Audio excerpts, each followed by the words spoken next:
law of multiple proportion.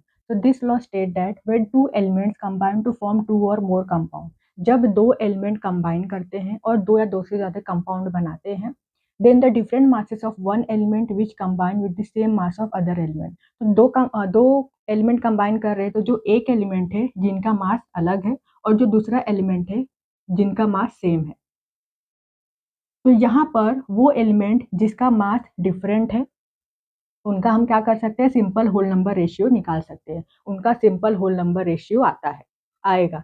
तो चलिए यहाँ पर एक एग्जांपल ले लेते हैं। जैसे यहाँ पर हम दो एलिमेंट ले लेते हैं, कार्बन ऑक्सीजन।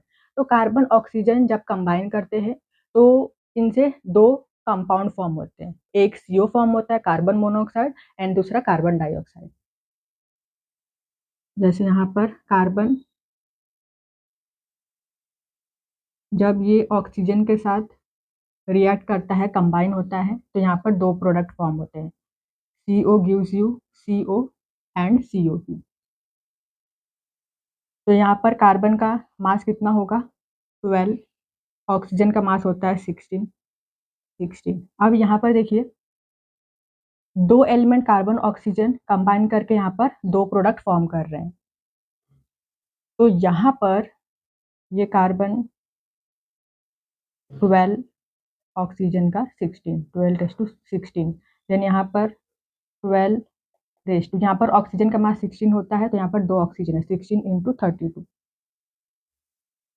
अब यहाँ पर देखिए आगे क्या बोला है, the different masses of one element, मतलब वो एलिमेंट जिनका मास डिफरेंट है।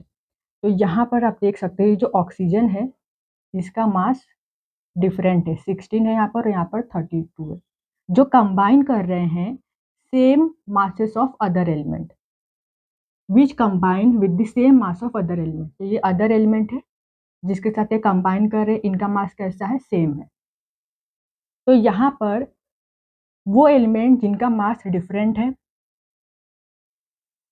वो क्या होगा, वो एक सिंपल होल नंबर रेशियो होगा। तो यहाँ पर 1632 है, 16:32, तो क्या आ जाएगा, 1:2। तो यहाँ पर देख सकते हो ये क्या है, सिंपल होल नंबर रेशियो यहाँ पर आया है।